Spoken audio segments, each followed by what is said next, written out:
नमस्कार दोस्तों, मैं शुभम शर्मा पेश हूँ आपके सामने लेकर इंडियन पॉलिटी का महा रिवीजन वीडियो। और आज के वीडियो की खासियत ये रहने वाली है कि आप सिर्फ एक वीडियो में, केवल एक ही वीडियो में पूरी इंडियन पॉलिटी का जो भी इंपॉर्टेंट हिस्सा है वो सारा आज कवर कर जाओगे। चाहे आप किसी भी सिंगल डे एग्जाम की तैयारी कर रहे हो, ये वीडियो आपके लिए इंपॉर्टेंट रहने वाला है। ठीक है, केवल एक एग्जाम को टारगेट नहीं, सभी एग्जामों के लिए टारगेटेड वीडियो है।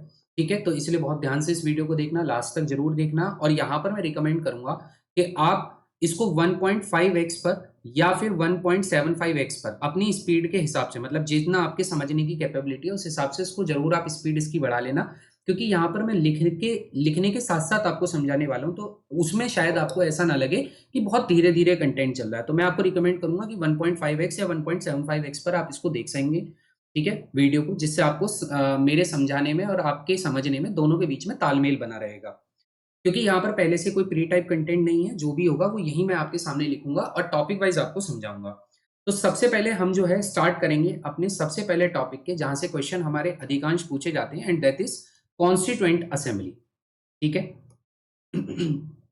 Constituent assembly and making of making of Indian constitution. Indian constitution, तो ये हमारा पहला टॉपिक आज का रहेगा। हालांकि सारे टॉपिक आपको एक ही वीडियो में कवर हो जाएंगे। तो अगर मैं कॉन्स्टिट्यूएंट असेंबली या मेकिंग ऑफ कॉन्स्टिट्यूशन की बात करूं, तो सबसे पहला सवाल ये आता है कि जब ये संविधान सभा बनने की कगार पे था, तो उस वक्त सबसे पहला आइडिया किसी ने तो दिया होगा, किसी के दिमाग में तो आया होगा कि भारत का भी एक संविधान होना चाहिए और संविधान को बनाने के लिए एक संवैधानिक सभा होनी चाहिए। तो ये जो 1934 है, इस 1934 की डेट को आप याद रखेंगे, क्योंकि इस दिन पहली बार फॉर्मल डिमांड करी गई। फॉर्मल यानी कि मतलब पहली बार आधिकारिक रूप से ये कहा गया, पहली फॉर्मल डिमांड रखी गई। और ये जो डिमांड थी ये किसने रखी, तो याद रखेंगे ये पहली डिमांड रखी गई स्वराज पार्टी के द्वारा। ठीक है, स्वराज पार्टी के द्वारा। जिस स्वराज पार्टी का गठन CR दास और मोतीलाल नेहरू के द्वारा किया गया, उन्होंने 1934 में पहली बार फॉर्मली ये डिमांड किया कि इंडिया के कॉन्स्टिट्यूशन के लिए कॉन्स्टिट्यूएंट असेंबली होनी बहुत आवश्यक है। और ये किस कॉन्फ्रेंस में कहा गया, तो याद रखना ये जो कॉन्फ्रेंस थी ये रांची में हुई थी, यानी कि इन्हीं के सेशन की कॉन्फ्रेंस थी। और इन्होंने पहली बार ये ऑफिशियली डिमांड किया कि 1934 में कि इंडिया के कॉन्स्टिट्यूशन के लिए कॉन्स्टिट्यूएंट असेंबली होनी आवश्यक है। इसके बाद इसी ईयर में 1934 में एक कम्युनिस्ट लीडर थे जिनका नाम था MN रॉय। इन्होंने भी इसी कॉन्स्टिट्यूएंट असेंबली का जिक्र किया और कहा कि हाँ बिल्कुल कॉन्स्टिट्यूएंट असेंबली होनी चाहिए। फिर 1938 में जवाहरलाल नेहरू जी ने भी कहा, जवाहरलाल नेहरू जी ने भी इस चीज को एक्सेप्ट किया और उन्होंने भी ऑफिशियली ये डिमांड किया कि हाँ कॉन्स्टिट्यूएंट असेंबली बिल्कुल होनी चाहिए। और इस डिमांड को अगस्त ऑफर में लाया भी गया। अगस्त ऑफर जो कि आपका 1940 में आया था, उस ऑफर में भी इस डिमांड को लाया गया। हालांकि अगस्त ऑफर आपका सक्सेस नहीं हो पाया था। इसके बाद 1942 में क्रिप्स मिशन आया, जो कि फेल मिशन था, यानी कि ये मिशन भी यहाँ पर सक्सीड नहीं हो पाया था। ठीक है, इसके बाद आपकी जो सभा बनती है, जो पहली कॉन्स्टिट्यूएंट असेंबली बनती है, जिसको फॉर्मली एक्सेप्टेड भी किया जाता है, वो होती है कैबिनेट मिशन प्लान से। तो क्वेश्चन अगर कभी भी पूछा जाए कि कॉन्स्टिट्यूएंट असेंबली किस मिशन की वजह से बनी हुई दिखती है आपको, तो ये कैबिनेट मिशन प्लान था जो 1946 में आया था, जिसके आधार पर कॉन्स्टिट्यूएंट असेंबली का गठन किया गया था। ठीक है, कॉन्स्टिट्यूएंट असेंबली का गठन किया गया था।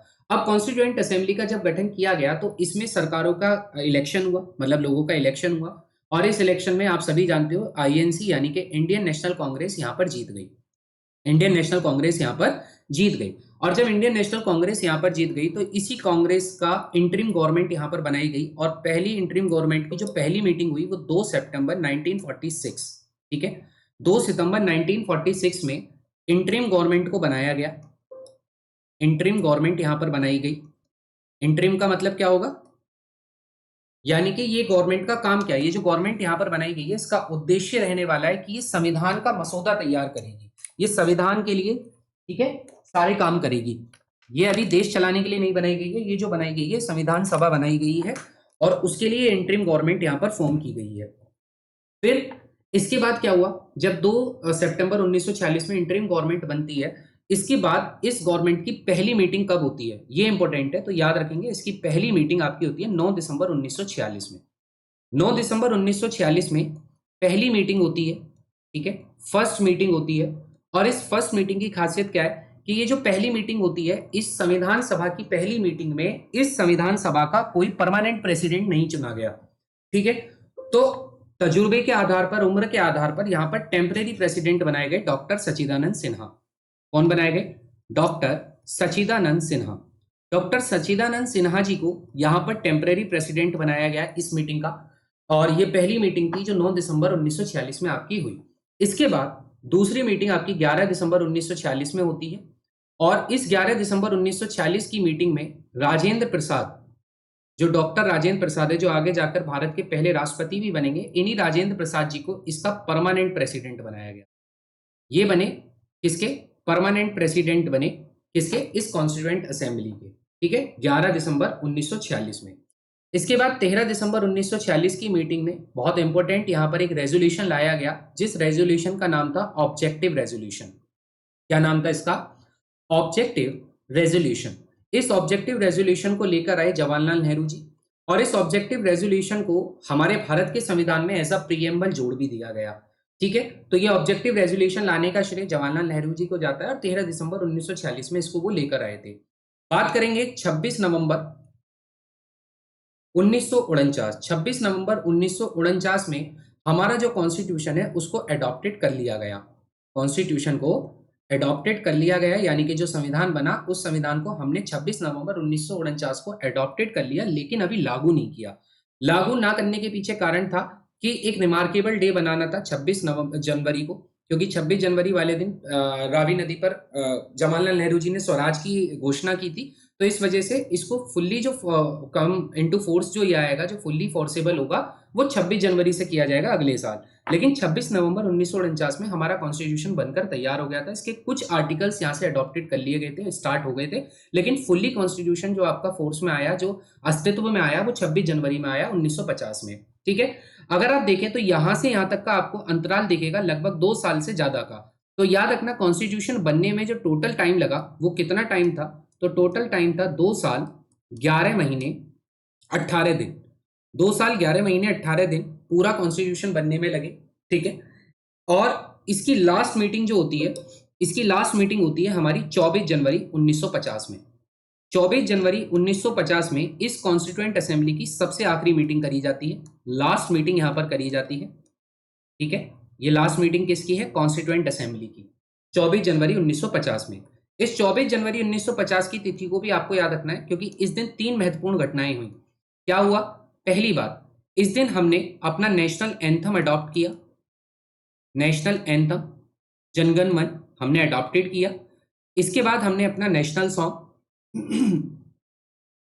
वंदे मातरम उसको अडॉप्ट किया, और इसी दिन पर राजेंद्र प्रसाद जी राजेंद्र प्रसाद जी, इनको भारत का पहला प्रेसिडेंट नियुक्त किया गया, है ना। इनकी घोषणा कर दी गई कि ये भारत के पहले प्रेसिडेंट के पद पर आएंगे 24 जनवरी 1950 में। ठीक है इसके बाद 26 जनवरी 1950 ये वो दिन था जिस दिन हमारा कॉन्स्टिट्यूशन फाइनली हमारा कॉन्स्टिट्यूशन किस में आ गया था? पावर में आ गया था। पूरी तरीके से इसके सारे के सारे जितने भी प्रावधान थे वो सारे लागू कर दिए गए 26 जनवरी 1950 से। ठीक है, तो एक बार हम जल्दी से दोबारा रिकॉल करेंगे। 1934 में स्वराज पार्टी के द्वारा पहली बार इसकी फॉर्मली डिमांड रखी गई। स्वराज पार्टी का गठन चित्तरंजन दास और मोतीलाल नेहरू के द्वारा किया गया। रांची की इस कॉन्फ्रेंस में पहली बार 1934 में इन दोनों के द्वारा ये फॉर्मली डिमांड करी गई। उसी 1934 में एम एन रॉय ने भी इसको फॉर्मली एक्सेप्टेड किया। जवाहरलाल नेहरू जी 1938 में इसको बोले। 1940 में ये अगस्त ऑफर में भी आया। ठीक है, 1942 में क्रिप्स मिशन में भी इसको रखा गया, लेकिन क्रिप्स मिशन अगस्त ऑफर दोनों फेल रहे। उसके बाद फाइनली जो कॉन्स्टिट्यूएंट असेंबली हमारी आज हमें देखने को मिलती है, जिसको हम पढ़ रहे हैं, ये बनी थी कैबिनेट मिशन के आधार पर, जो 1946 में आया। इसके तहत देश में चुनाव करवाए गए, एडल्ट फ्रेंचाइजी पे ये चुनाव करवाए गए थे। ठीक है, क्योंकि जवाहरलाल नेहरू जी ने ये तो कहा था कि 1938 में ये तो बोला कि हाँ कॉन्स्टिट्यूएंट असेंबली होनी चाहिए, बट उन्होंने यहाँ पर ये बात और बोला कि ये जो कॉन्स्टिट्यूएंट असेंबली होगी ना, ये एडल्ट फ्रेंचाइजी के आधार पर होनी चाहिए, यानी कि लोगों के मत के आधार पर इसको चुना जाए। लोगों का इसमें पार्टिसिपेशन होना चाहिए कि लोग जिनको चुनकर आगे भेजना चाहते हैं उनके आधार पर इसका चुनाव होना चाहिए कॉन्स्टिट्यूएंट असेंबली का। लेकिन ऐसा देखने को मिलता नहीं है, कहा जाता है इनडायरेक्ट इलेक्शन था। ठीक है, इनडायरेक्ट इलेक्शन हो चाहे डायरेक्ट इलेक्शन हो, लेकिन इसमें जो विजय हुई वो INC यानी कि इंडियन नेशनल कांग्रेस की हुई। 296 सीट्स यहाँ पर जीती इंडियन नेशनल कांग्रेस ने। ठीक है, जिसने मुस्लिम लीग ने इसका बहिष्कार कर दिया और उन्होंने 14 अगस्त को इसका डायरेक्ट एक्शन डे घोषित कर दिया था, लेकिन कोई फर्क नहीं पड़ता।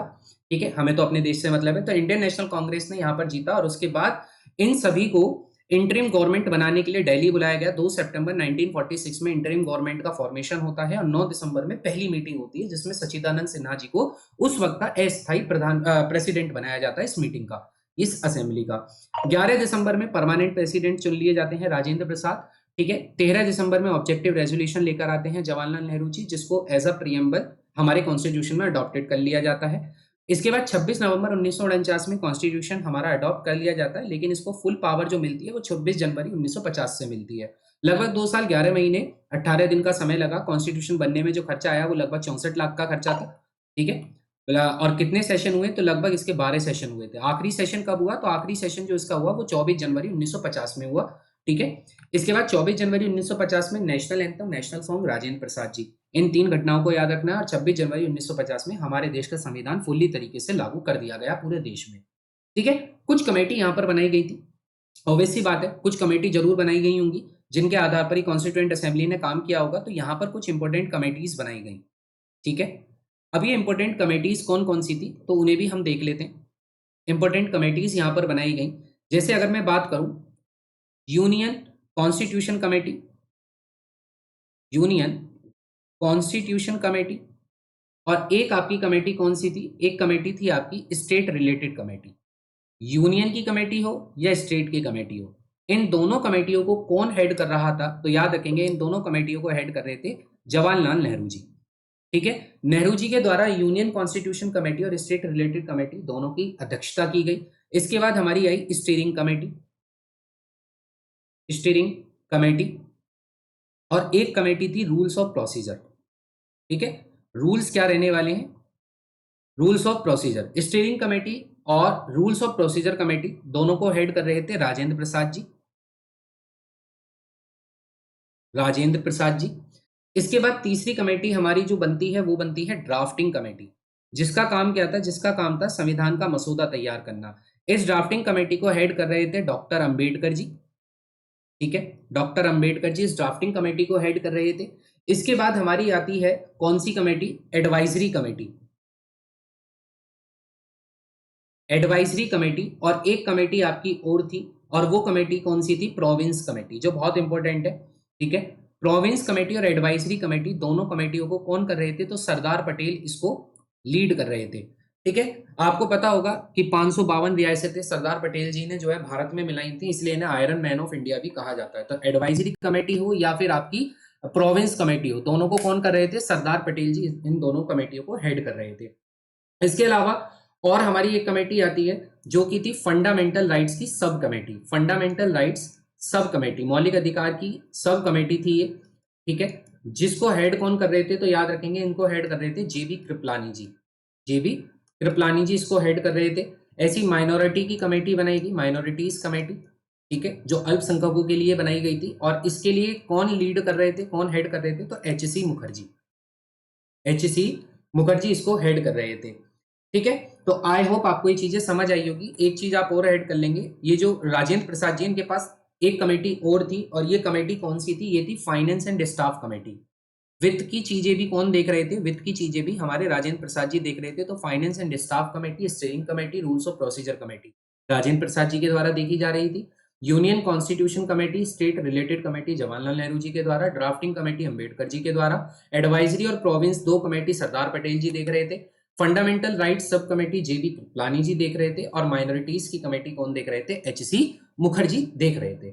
यहां तक आपको चीजें समझ आई होंगी कि कॉन्स्टिट्यूएंट असेंबली और उसके बनने की प्रक्रिया क्या क्या रही है। अब हमारा अगला टॉपिक आता है, अगला टॉपिक होगा sources of Indian constitution, sources. अब हम ये देखेंगे हमारे भारत में, हमारे भारतीय संविधान में हमने जिन चीजों को, उनका जो श्रेय है या उन चीजों को हमने कहां से अडॉप्टेड किया है, तो उसके सोर्सेज क्या है। हमारे भारत का जो संविधान है, पहले हम इसकी चर्चा करें तो हमारे भारत का संविधान जो है ये क्वासी फेडरल स्ट्रक्चर है इसकी।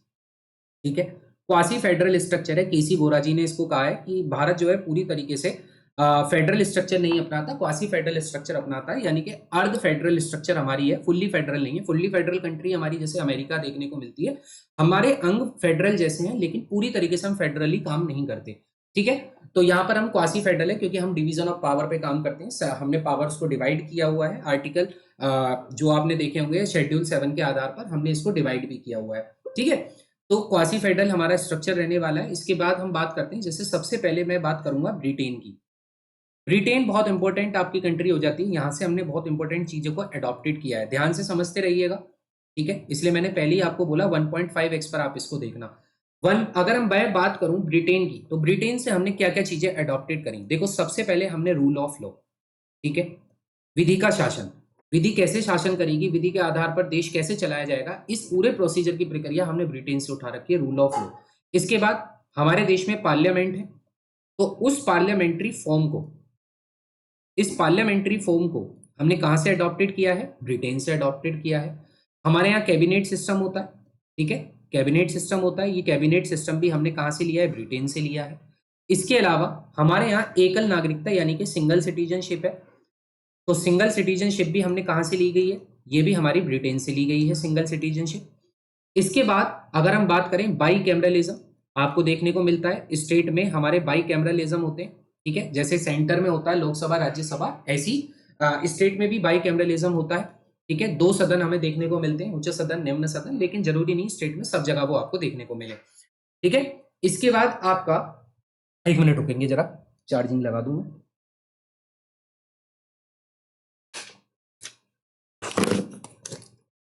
जी, तो rule of law, parliamentary form, cabinet system, single citizenship, by cameralism, ये सारे आपको देखने को मिलेंगे। और law making procedure, law making procedure, ठीक है, कानून बनाने के वक्त जो प्रोसीजर हम अपनाएंगे, जो रूल्स हम अपनाएंगे, वो सारे हमने कहां से लिए, ब्रिटेन से लिए। और एक आपकी रिट्स, जो रिट्स होती हैं, हैबीज कॉर्पस, मैंडेमस, सर्टियोरेरी, है ना, प्रोहिबिशन, क्यू वारंटो, ये सारी रिट्स भी हमने कहां से उठाई हैं, तो ये प्रोग्रेटिव रिट्स जो हैं ये भी ब्रिटेन से ली गई हैं। तो इतनी चीजें हमने ब्रिटेन से अडॉप्टेड की हैं। कौन कौन सी, rule of law, parliamentary form, cabinet system, single citizenship, bicameralism, law making procedure और रिट्स। इसके बाद दूसरी अनदर इंपॉर्टेंट कंट्री आती है जिससे हमने चीजों को अडॉप्टेड किया है, दैट इज यूएसए। क्योंकि यूएसए का संविधान सबसे पहला संविधान कहा जाता है, लिखित संविधान सबसे पहले यूएसए का है, 7 पेज का बना हुआ, सबसे छोटा संविधान भी इसी का ही है। ठीक है, अगर हम बात करें यूएसए से, तो हमने यहां से क्या लिया, हमारे पास पहला आइडिया आया प्रियम्बल। याद करो, ऑब्जेक्टिव रेजोल्यूशन 13 दिसंबर 1946 जवाहरलाल नेहरू जी लेके आए, तो इसका आइडिया प्रियम्बल, इसको हमें प्रियम्बल के रूप में रखना है, ये आइडिया हमने यूएसए से अडॉप्टेड किया है। इसके बाद जुडिशियल रिव्यू, कोई भी कानून आए उसकी प्रक्रिया पर हम रिव्यू कर सकते हैं, जुडिशियल रिव्यू कर सकते हैं, ये प्रक्रिया भी हमने अमेरिका से उठा रखी है। इसके बाद इंडिपेंडेंट जुडिशरी, ठीक है, आपको पता है कि यहाँ पर जो जुडिशरी है वो डिपेंड नहीं होती, बल्कि इंडिपेंडेंट जुडिशरी काम करती है, और इंडिपेंडेंट जुडिशरी अमेरिका में भी काम करती है, इसलिए independent judiciary, preamble, judicial review, ये तीनों चीजें अमेरिका से अडॉप्टेड की गई हैं। इसके बाद बहुत इंपॉर्टेंट, जिसको हम फंडामेंटल राइट्स बोलते हैं, ठीक है, जो हमारे भारत के नागरिकों की जान है, फंडामेंटल राइट्स, जो किसी भी देश में चल रही सरकार को इस बात से आदेश बनाने से रोकते हैं कि सरकार कोई ऐसा कार्य नहीं कर सकती जिससे हमारे मौलिक अधिकारों का हनन कर लिया जाए। ठीक है, क्योंकि फंडामेंटल राइट्स बहुत इंपॉर्टेंट है, और इन्हीं फंडामेंटल राइट्स को अडॉप्टेड किया गया अमेरिका के संविधान के बिल ऑफ राइट्स से। इसके बाद वाइस प्रेसिडेंट की पोस्ट, वाइस प्रेसिडेंट हमारे देश में होगा, इसकी पोस्ट भी हमने कहां से अडॉप्टेड की है, यूएसए से की है। एंड देन इम्पीचमेंट प्रोसीजर, जो इम्पीचमेंट होगा यानी कि इन्हें जो हटाया जाएगा वो महाभियोग से हटाया जाएगा, और ये महाभियोग भी हमने कहां से अडॉप्टेड किया है, यूएसए से अडॉप्टेड किया है। तो इतनी चीजें अमेरिका से अडॉप्टेड की गई हैं। इसके बाद अगली कंट्री हमारी आती है, अगली कंट्री हमारी रहने वाली है आयरलैंड, आयरलैंड, ठीक है। आयरलैंड से हमने क्या क्या चीजें अडॉप्टेड करी हैं वो भी हम देख लेते हैं। जैसे अगर मैं बात करूं DPSP, directive principle of state policy, ठीक है, जिन्हें राज्य के नीति निर्देशक तत्व कहा जाता है, ये डीपीएसपी हमने आयरलैंड से अडॉप्टेड किए हैं। इसके बाद इलेक्शन ऑफ प्रेसिडेंट का मेथड क्या रहेगा, method of election of president, method of election of president, जैसे सिंगल ट्रांसफरेबल वोट होती है, उसका मेथड हमने कहां से अडॉप्टेड किया है, ये मेथड भी हमने आयरलैंड से अडॉप्टेड किया है। कंफ्यूज नहीं होना, वाइस प्रेसिडेंट की पोस्ट अमेरिका से ली गई है, आयरलैंड से method of election of president हमने अडॉप्टेड किया है। इसके बाद जो नॉमिनेशन किया जाता है राज्यसभा में, आपको पता होगा राज्यसभा में नॉमिनेट करके भेजे जाते हैं प्रेसिडेंट के द्वारा, तो नॉमिनेशन जो होता है राज्यसभा में, तो राज्यसभा, ये भी हमने कहां से अडॉप्टेड किया है, तो ये भी हमने आयरलैंड से अडॉप्टेड किया है। मैं आपको सारी चीजें कवर कर रहा हूँ। डीपीएसपी तो आपको हर समय पता होगा भाई कि आयरलैंड से अडॉप्टेड है, लेकिन बाकी चीजें भी याद रखनी है। इलेक्शन ऑफ प्रेसिडेंट का जो मेथड है वो भी हमने आयरलैंड से उठाया हुआ है। नॉमिनेशन टू राज्यसभा वो भी हमने आयरलैंड से उठाया हुआ है। इसके बाद another important country that is Canada. अब हम कनाडा की बात कर लेते हैं।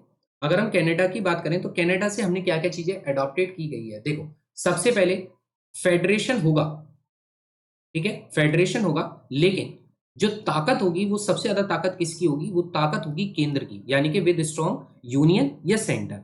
तो सेंटर को सबसे स्ट्रॉन्ग बनाने की जो प्रक्रिया है ये हमने कनाडा से अडॉप्टेड की गई है, ठीक है। अमेरिका में ऐसा नहीं कि सेंटर स्ट्रॉन्ग है, वहां पूरा फेडरलिज्म है, लेकिन हमने फेडरेशन अडॉप्टेड किया बट स्ट्रॉन्ग सेंटर को बनाया, ठीक है। स्टेट्स को इतनी पावर नहीं दी गई, तो इसलिए फेडरेशन हमने स्ट्रॉन्ग सेंटर के साथ कहां से अडॉप्टेड की है, कनाडा से की गई है।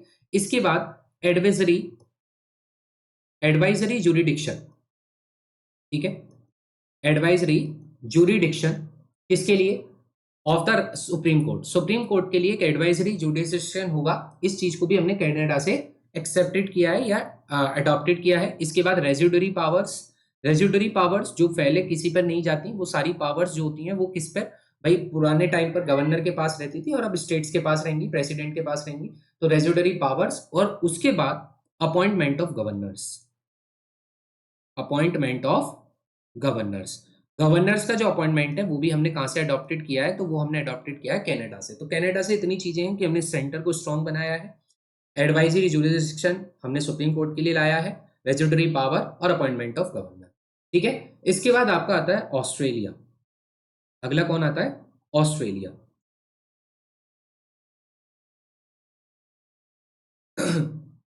अगर हम ऑस्ट्रेलिया की बात करें तो ऑस्ट्रेलिया से क्या क्या चीजें आपने ली हैं, तो सबसे इंपॉर्टेंट ज्वाइंट सिटिंग, दो सदनों को एक साथ बैठाने की पावर, 108 आर्टिकल के आधार पर प्रेसिडेंट ज्वाइंट सिटिंग करवा सकते हैं, तो ज्वाइंट सिटिंग का आधार, ठीक है।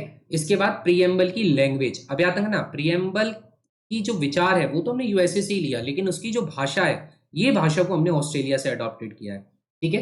प्रीएम्बल की जो भाषा है उसको हमने अडॉप्ट किया है ऑस्ट्रेलिया से, प्रीएम्बल को अडॉप्ट किया है अमेरिका से, तो कंफ्यूज नहीं होना। इसके बाद फ्रीडम ऑफ ट्रेड, आप स्टेट्स में, यानी कि एक स्टेट से दूसरे स्टेट में बिना किसी दिक्कत के ट्रेड कर सकते हो, व्यापार कर सकते हो। तो ट्रेड करने की जो स्वतंत्रता है वो हमने ऑस्ट्रेलियन कॉन्स्टिट्यूशन से अडॉप्टेड की है। और सबसे इंपॉर्टेंट कॉनकरेंट लिस्ट, कॉनकरेंट लिस्ट याद रखना, 3 लिस्ट होती हैं, यूनियन लिस्ट, स्टेट लिस्ट और तीसरी होती है कॉनकरेंट लिस्ट। यूनियन लिस्ट वो होती है जिस पर कानून कौन बनाता है, केंद्र। स्टेट पर कानून बनाती है राज्य की सरकार, और कॉनकरेंट पर कानून दोनों बनाते हैं, ठीक है। लेकिन मोस्ट प्रभावी जो होता है वो किसका होता है, यूनियन का होता है। अगर प्रेसिडेंट चाहे तो स्टेट का कानून प्रभावी कर सकते हैं। इसके बाद अगला आता है जर्मनी। अब जर्मनी से इंपॉर्टेंट आपको बातें जो पता है वो एक ही चीज पता है, that is emergency provisions. Germany से हमने क्या लिए, जब देश में आपातकाल की स्थिति होती है तो उस समय उसके इमरजेंसी प्रोविजंस, इमरजेंसी प्रोविजंस ये हमने जर्मनी से अडॉप्टेड किए हैं, ठीक है। सिर्फ एक चीज को छोड़कर याद रखना, हमने जर्मनी से फाइनेंशियल प्रोविजंस नहीं लिए, यानी कि फाइनेंशियल इमरजेंसी जर्मनी से अडॉप्टेड नहीं है। बाकी उसके अलावा जो नेशनल और स्टेट इमरजेंसी है वो दोनों इमरजेंसी प्रोविजंस हमने जर्मनी से लिए, लेकिन फाइनेंशियल वाली नहीं ली, ठीक है। इसके बाद अगला आता है जापान। जापान, जापान से हमने क्या लिया है भाई, जापान से हमने लिया है प्रोसीजर एस्टेब्लिश बाय लॉ, जो प्रक्रिया कानून के द्वारा एस्टेब्लिश की जाएगी। इसको मैं थोड़ा सही कर लेता हूं भाई।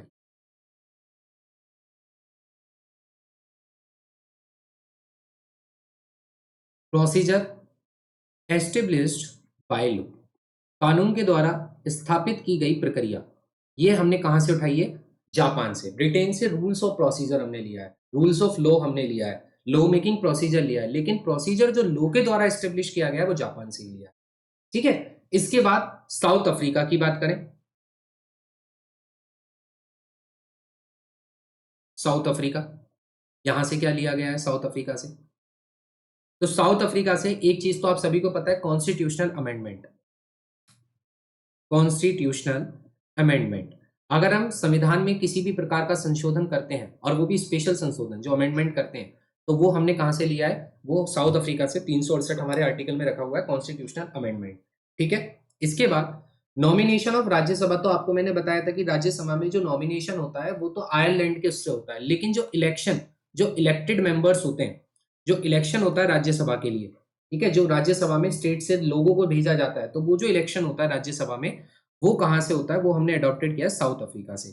ठीक है, जिस तरीके से प्रियम्बल हमने कहाँ से लिया, यूएसए से, लेकिन उसकी लैंग्वेज कहाँ से ली, ऑस्ट्रेलिया से। समझ आ रही है कहानी? ठीक है, इसी तरीके से नॉमिनेटेड मेंबर राज्यसभा में जाएंगे आयरलैंड से, लेकिन इलेक्शन राज्यसभा में जाएंगे वो साउथ अफ्रीका से है।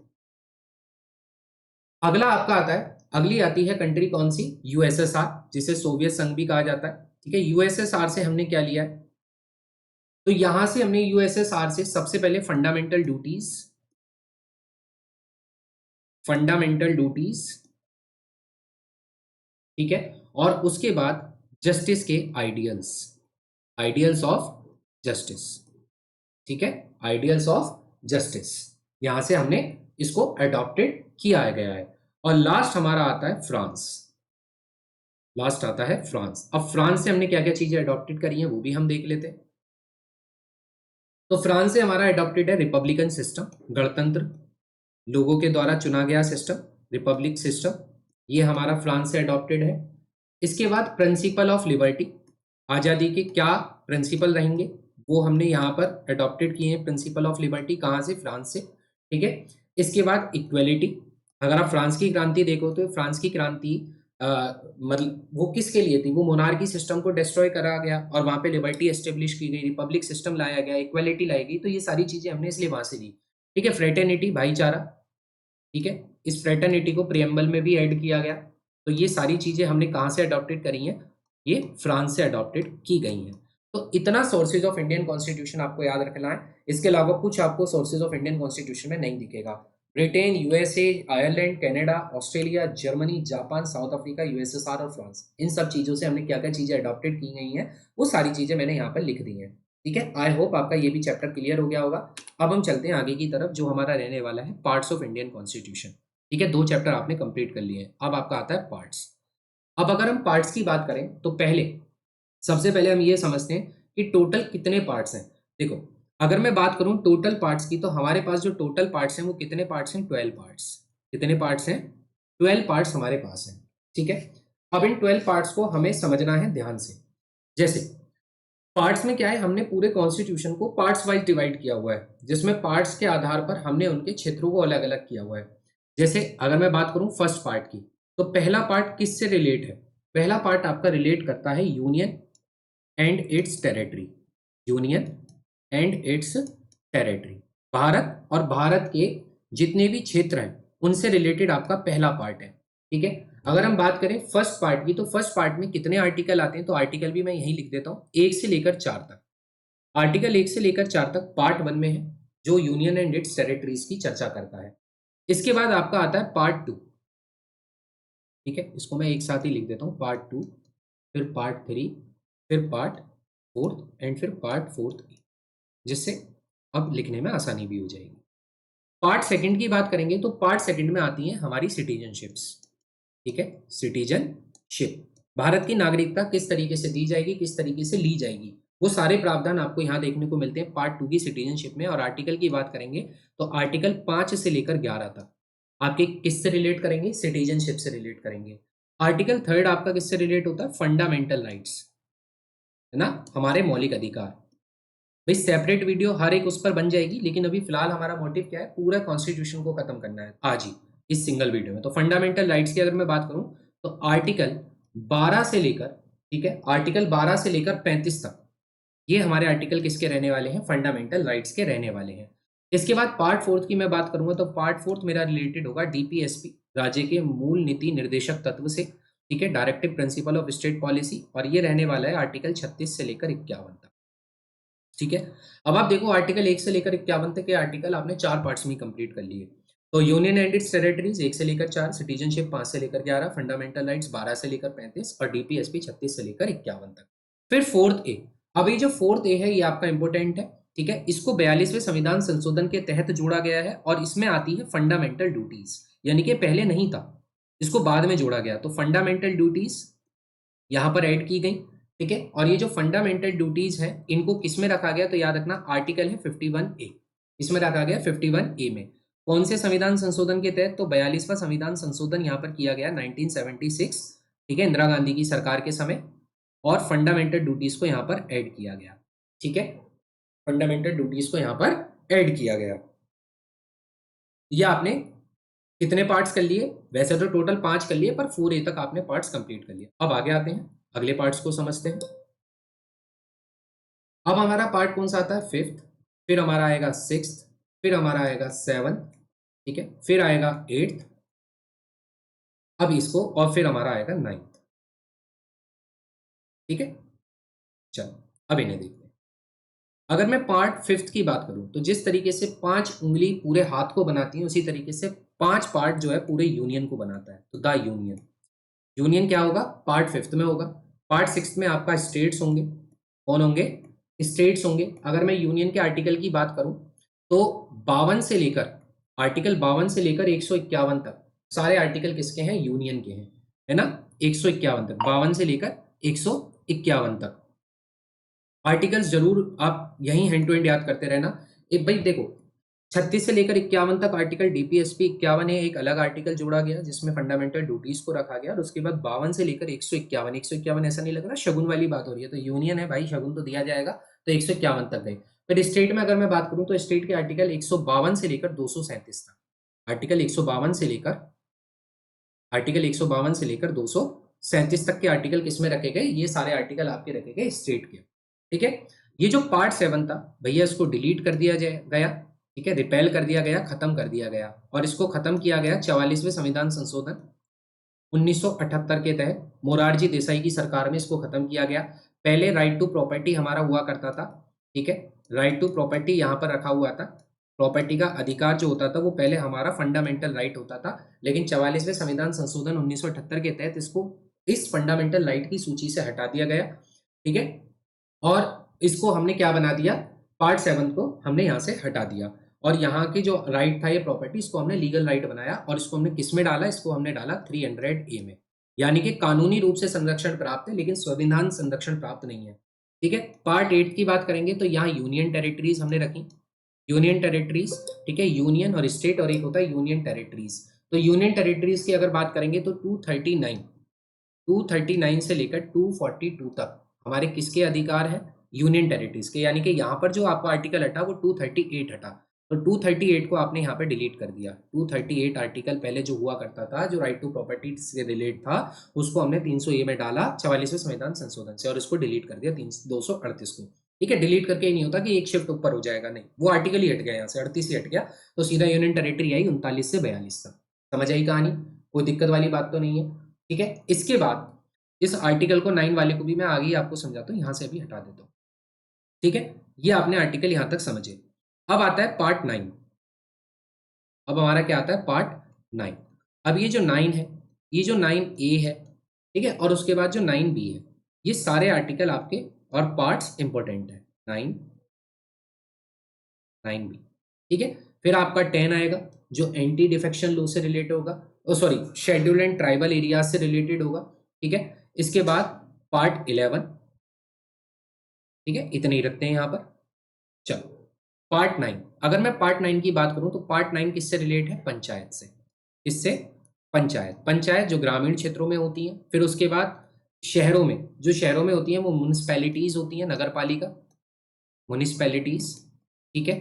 और कोऑपरेटिव सोसाइटीज, ये रखी गई 9th B में, कोऑपरेटिव सोसाइटीज, सहकारी समितियां, ठीक है, कोऑपरेटिव सोसाइटीज। अब अगर हम बात करें इन सब चीजों की, तो इनको भी देख लेते हैं। ये जो पंचायत है, पंचायत के पहले तो हम आर्टिकल देख लें, तो 243 तक हमारे हो गए थे। तो आर्टिकल 243 से लेकर 243, एक मिनट, आर्टिकल 243 से लेकर आर्टिकल 243O तक के जितने भी आर्टिकल हैं वो किस में रखे गए, पंचायत में रखे गए। ये पार्ट 9 जो है ये आपका बाद में ऐड हुआ है, तो इसलिए इस पार्ट 9 को याद रखना है। ये जो पार्ट 9 है इसको हमने संविधान संशोधन के तहत ऐड किया, और वो था 73वां संविधान संशोधन। 73वें संविधान संशोधन 1992 के तहत हमने आर्टिकल में पंचायत को रखा, ठीक है, आर्टिकल में पंचायत को रखा, इसमें पार्ट्स में भी और आर्टिकल्स में भी। इसके बाद म्युनिसिपैलिटीज की बात करेंगे, 243 ओ तक हो गया। ओ के बाद क्या आता है पी, तो 243 पी से लेकर 243 पी से लेकर हमारा 243 जेड जी, यहां तक हमारे क्या चले, म्युनिसिपैलिटीज चले। इनको हमने 74वें संविधान संशोधन से रखा, ठीक है। 1992 में दो संविधान हुए, दो संविधान संशोधन 92 में क्या रखना, 73 और 74, एक में पंचायत और एक में म्युनिसिपैलिटीज। फिर कोऑपरेटिव सोसाइटीज आती हैं। कोऑपरेटिव सोसाइटीज की अगर मैं बात करूं तो जेड जी तक आपके हो गए थे। अब जेड जी के बाद क्या आएगा, 243 जेड एच, यहां से लेकर 243 जेड टी तक। ये किसके आर्टिकल थे, ये कोऑपरेटिव सोसाइटीज के आर्टिकल थे, ठीक है। यहां हमने कोऑपरेटिव सोसाइटीज को रखा। इसके बाद हमारा पार्ट 10 आता है। पार्ट 10 की अगर मैं बात करूंगा तो पार्ट 10 किससे रिलेट करता है, तो ये scheduled and tribal areas, scheduled and tribal areas से डील करता है। शेड्यूल्ड एंड ट्राइबल एरियाज जिनका आर्टिकल क्या है, तो 244 से लेकर 244A, ये आर्टिकल से यहाँ पर शेड्यूल्ड एंड ट्राइबल एरियाज को रखा गया। देन पार्ट 11 की अगर हम बात करेंगे, पार्ट 11 में आता है हमारा रिलेशन।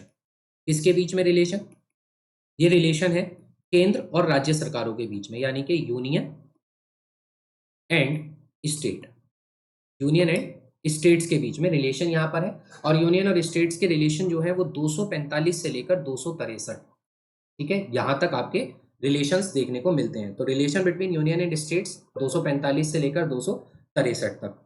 इसके बाद अगला पार्ट आता है पार्ट 12। पार्ट 12, फिर हमारा क्या आएगा पार्ट 13, फिर हमारा क्या आएगा पार्ट 14, ठीक है, फिर हमारा क्या आएगा पार्ट 14A, ठीक है। अब इन्हें समझ लेते हैं। अगर मैं पार्ट 12 की बात करूंगा तो शेड्यूल एंड ट्राइबल एरियाज हो गया, 11 में relation between union and states हो गया। 12 में क्या आते हैं, 12 में आपके आते हैं फाइनेंस, ठीक है, प्रॉपर्टी, फाइनेंस, प्रॉपर्टी और कॉन्ट्रा एक्ट्स, यानी कि व्यापार से रिलेटेड चीजें आपको यहाँ देखने को मिलेंगी, ठीक है। फाइनेंस, प्रॉपर्टी, ये सारे आपको मिलेंगे, जो कि 264 से लेकर 300A तक। 300 याद है, legal right, right to property, ठीक है। तो वहां जाके खत्म होगा, 264 से 300A तक यहाँ पर आर्टिकल आपको देखने को मिलेगा। पार्ट 13 जो है वो ट्रेड एंड कॉमर्स से है, ठीक है, व्यापार और वाणिज्य, व्यापार और वाणिज्य से रिलेटेड है ये, ट्रेड एंड कॉमर्स से। और इसमें आर्टिकल क्या आएगा, 301 से लेकर 307, 301 से लेकर 307 तक के आर्टिकल आपके पार्ट 13 के ट्रेड एंड कॉमर्स में आएंगे। पार्ट 14 की अगर मैं बात करूं तो ये जो पार्ट 14 है ये हमारा यूनियन एंड स्टेट सर्विसेज है ना, स्टेट सर्विस, जैसे यूपीएससी और एसपीएससी, तो स्टेट सर्विसेज इससे रिलेट है। और ये आर्टिकल आपका 308 से लेकर कहां तक जाता है, 323 तक, ठीक है। इसमें ऑल इंडिया सर्विसेज आती हैं, यूनियन और स्टेट्स की दोनों की, 308 से लेकर 323 तक।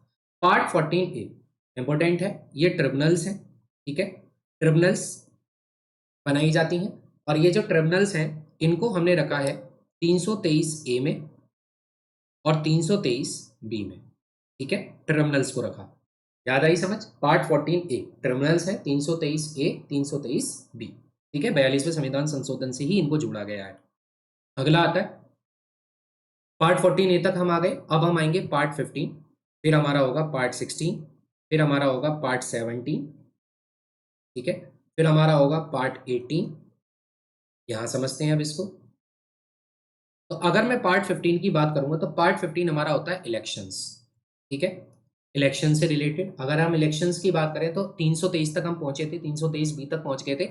अब 324 से लेकर 329 तक आपके जो आर्टिकल है वो इलेक्शन से रिलेटेड है। किससे रिलेटेड है, इलेक्शन से, ठीक है। 324 से लेकर 329 तक। फिर पार्ट 16 में हमारा क्या आता है भाई, पार्ट 16 में आता है स्पेशल प्रोविजंस, स्पेशल प्रोविजंस, ठीक है, स्पेशल प्रोविजंस। और इन स्पेशल प्रोविजंस को हमने कहाँ डाला है, आर्टिकल 330 से लेकर 342 तक स्पेशल प्रोविजंस है, ठीक है।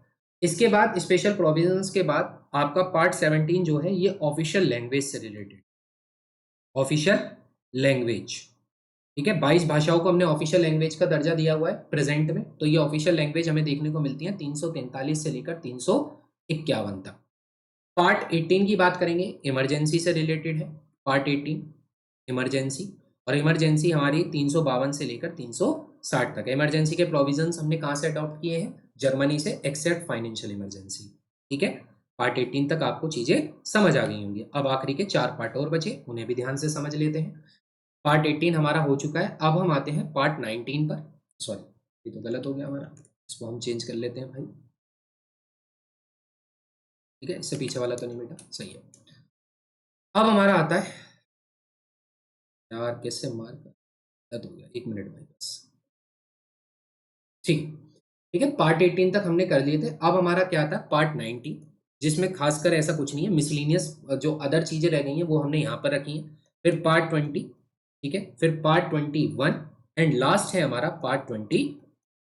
हालांकि यहाँ से चीजें इतनी नहीं पूछी जाती, लेकिन फिर भी हम सारी चीजें कवर करेंगे। मैं पार्ट 19 की कहूँ तो यहाँ मिसलेनियस पार्ट है।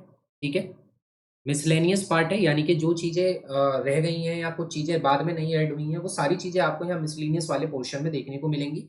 और इसके लिए आर्टिकल 361 से लेकर 367 तक आर्टिकल यहाँ पर रखे गए हैं। ठीक है, इसके बाद पार्ट 20, अगर पार्ट 20 की बात करें तो ये अमेंडमेंट है।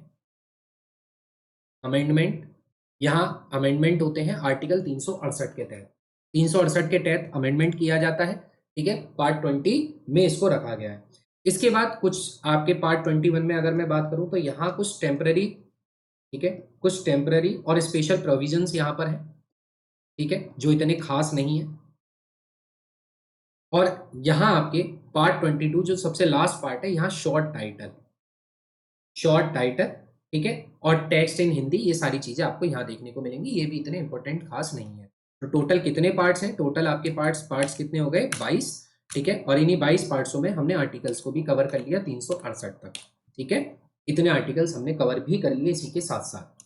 नाउ अगला हमारा टॉपिक आता है शेड्यूल्स। अब टॉपिक क्या आता है, शेड्यूल्स। ठीक है, अब इन्हें समझ लेते हैं।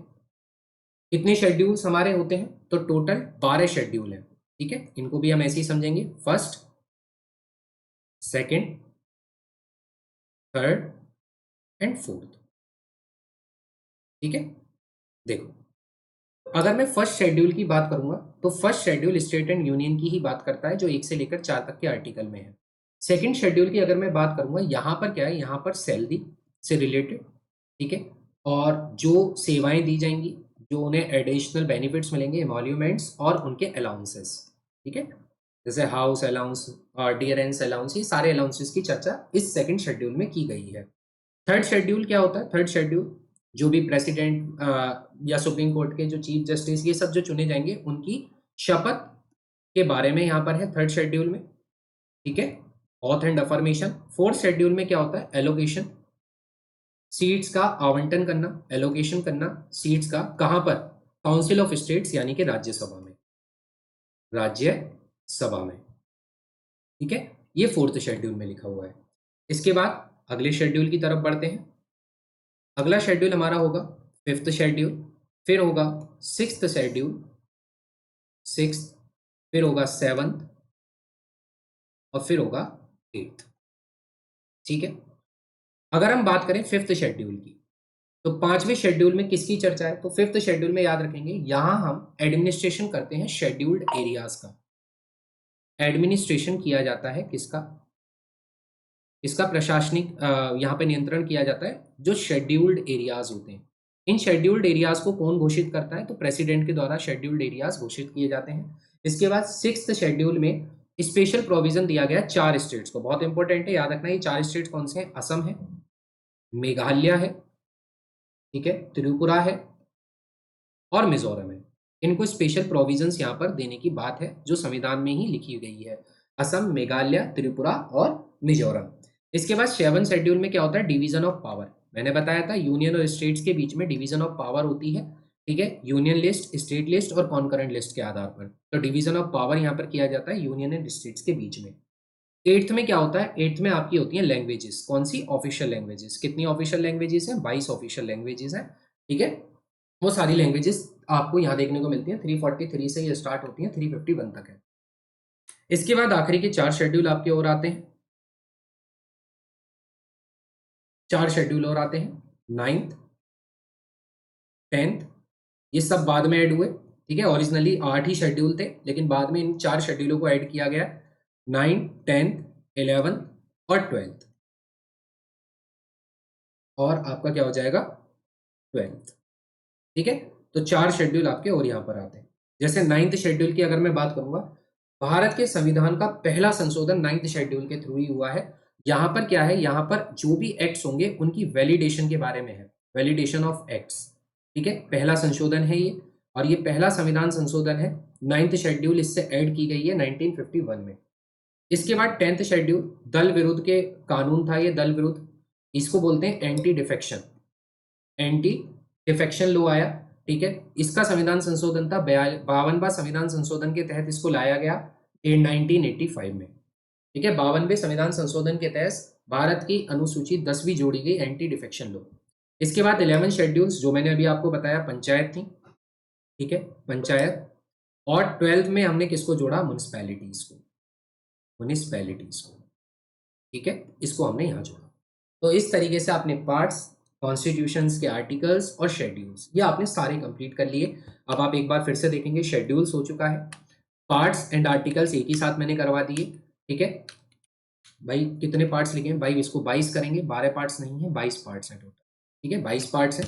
इसके बाद आपके सोर्सेज ऑफ इंडियन कॉन्स्टिट्यूशन और फिर कॉन्स्टिट्यूएंट असेंबली बनने के जितने प्रोसीजर हैं वो सारे मैंने आपको बताए। ठीक है, अब कुछ हम अलग अदर चीजें भी पढ़ लेते हैं, क्योंकि प्रेसिडेंट बड़ा इंपॉर्टेंट टॉपिक है और यहाँ से क्वेश्चन बहुत उठ जाते हैं, तो इसलिए द प्रेसिडेंट भी हम यहाँ पर कर लेते हैं। प्रेसिडेंट, जिसको नॉमिनल हेड कहा जाता है, ठीक है, रियल हेड नहीं होता, नाम मात्र का ये प्रधान होता है। वैसे रियल पावर जो है वो तो प्रेसिडेंट, प्राइम मिनिस्टर के हाथ में होती है। ठीक है, अगर मैंने आपको बताया था कि जो प्रेसिडेंट होता है, इस प्रेसिडेंट के आर्टिकल आप याद रखना, इस प्रेसिडेंट के आर्टिकल 52 से ही स्टार्ट होते हैं, और 52 से लेकर कहां तक जाते हैं, तो 52 से लेकर 61 तक के आर्टिकल आपको यहां याद करने हैं। अगर मैं बात करूं आर्टिकल्स की, तो जैसे आर्टिकल 52, ठीक है, आर्टिकल 53, आर्टिकल 54, आर्टिकल 55, पहले आप ये 4 आर्टिकल समझो ध्यान से। भाई 52 आर्टिकल ये कहता है कि हमारे भारत का एक प्रेसिडेंट होगा, हमारे भारत का एक प्रेसिडेंट होगा, ये 52वां आर्टिकल कहता है। 53वां आर्टिकल क्या कहता है कि जो भी एग्जीक्यूटिव पावर्स होंगी, एग्जीक्यूटिव पावर यानी कि कानून बना, कानून पावर बनने के बाद जो एग्जीक्यूटिव पावर होंगी वो सारी पावर किसके पास होंगी, इसी प्रेसिडेंट के पास होंगी, एग्जीक्यूटिव पावर्स। ठीक है, जो लॉ को एग्जीक्यूट करवाएगा। इसके बाद इसके इलेक्शन के प्रोसीजर के जो आर्टिकल 54 कहता है कि प्रेसिडेंट का जो चुनाव होगा वो इलेक्टोरल कॉलेज के द्वारा होगा। इलेक्टोरल कॉलेज यानी कि संसद के जितने भी आपके चुने हुए वो हैं, मतलब चुने हुए सांसद जो है वो इनका इलेक्शन करते हैं, इलेक्टोरल कॉलेज के तहत इसका क्या होगा, चुनाव किया जाएगा प्रेसिडेंट का। और आर्टिकल 55 में बताया गया मेथड क्या होगा इलेक्शन का, मेथड ऑफ इलेक्शन, इलेक्शन का मेथड क्या होगा। ठीक है, इसके बाद आर्टिकल 56 और आर्टिकल 57। आर्टिकल 56 कहता है कि ये जो अपने पद पर बने रहेंगे वो चुनने से 5 साल तक बने रहेंगे अपने पद पर। ठीक है, उसके बाद आर्टिकल 57 बड़ा इंपॉर्टेंट है, री इलेक्शन की बात करता है कि दोबारा से उनको क्या बनाया जा सकता है, प्रेसिडेंट बनाया जा सकता है, री इलेक्ट किया जा सकता है। जैसे कि आप राजेंद्र प्रसाद जी को देखें, 12 साल तक वो प्रेसिडेंट रहे और सबसे लंबे टेन्योर के प्रेसिडेंट भी वही हैं। ठीक है, तो री इलेक्शन किया जा सकता है आर्टिकल 57 के तहत। इसके बाद आर्टिकल 58 आता है। ठीक है, फिर आर्टिकल 59 इतना इंपॉर्टेंट नहीं है, आर्टिकल 60 रख लेते हैं, एंड देन लास्ट हमारा आर्टिकल 61। अब इन 3 आर्टिकल्स को और समझ लेते हैं। आर्टिकल 58 बताता है कि क्वालिफिकेशंस क्या होंगी, एलिजिबिलिटी क्या होगी प्रेसिडेंट की, क्वालिफिकेशंस क्या होंगी। ठीक है, क्वालिफिकेशंस क्या होंगी। इसके बाद आर्टिकल 60 जो है वो ये कहता है कि इनकी जो शपथ होगी वो किसके द्वारा करवाई जाएगी, चीफ जस्टिस ऑफ इंडिया के द्वारा। और चीफ जस्टिस ऑफ इंडिया की औत किसके द्वारा होती है, प्रेसिडेंट के द्वारा। तो दोनों एक दूसरे की शपथ ग्रहण करवाते हैं। आर्टिकल 61 में क्या कहा गया कि प्रेसिडेंट को हटाने के लिए उन पर महाभियोग चलाया जाएगा, इम्पीचमेंट। इम्पीचमेंट किस पर चलता है, हाई कोर्ट सुप्रीम कोर्ट के जजेस पर और एक आपका प्रेसिडेंट पर, इनको इम्पीचमेंट से हटाया जाता है। ठीक है, तो आर्टिकल 61 क्या कहता है, प्रेसिडेंट पर इम्पीचमेंट चलाया जाएगा अगर प्रेसिडेंट संविधान का पद का मिस यूज करते हैं, तो ऐसा उनके साथ किया जा सकता है। क्लियर है। यहीं पर एक छोटा सा पोर्शन और कवर करवा देता हूं, दैट इज वाइस प्रेसिडेंट। ठीक है, वाइस प्रेसिडेंट, वाइस प्रेसिडेंट की अगर हम बात करें तो वाइस प्रेसिडेंट में आर्टिकल 63 आप याद रखेंगे, ठीक है, और आर्टिकल 64 याद रखेंगे। ये दो ही आर्टिकल आपके मोस्ट इंपोर्टेंट है, तो इन्हीं दो आर्टिकल को मैं बता देता हूँ। आर्टिकल 63 तो सीधा सीधा कहता है कि देश के वाइस प्रेसिडेंट होंगे, ठीक है, और आर्टिकल 64 क्या कहता है कि ये जो है ना, ये एक्स ऑफिशियो चेयरमैन होंगे, एक्स ऑफिशियो चेयरमैन होंगे किसके, राज्यसभा के, राज्यसभा के, राज्यसभा के एकमात्र ये सदस्य हैं जो राज्यसभा के मेंबर ना होने के बाद भी उस राज्यसभा को चेयरमैनशिप करते हैं, ठीक है, वाइस प्रेसिडेंट आर्टिकल 64 के तहत। आई होप आपने जितनी चीजें यहाँ कवर करी हैं वो मेजॉरिटी पोर्शन आपका कवर करवा दिया है मैंने। प्रेसिडेंट हो, वाइस प्रेसिडेंट हो, मैंने एडिशनली आपको कवर करवा दिए। बाकी आपके पार्ट्स, आपके शेड्यूल्स, आपके आर्टिकल्स, आपके सोर्सेज, है ना, और कॉन्स्टिट्यूएंट असेंबली और उनको बनने का प्रोसीजर, ये सारी चीजें आपने यहाँ पर कंप्लीट कर ली। तो मिलते हैं नेक्स्ट वीडियो में नेक्स्ट टॉपिक के साथ। अगर वीडियो अच्छा लगे तो लाइक शेयर जरूर करना, सब्सक्राइब जरूर करना। जय हिंद, जय भारत।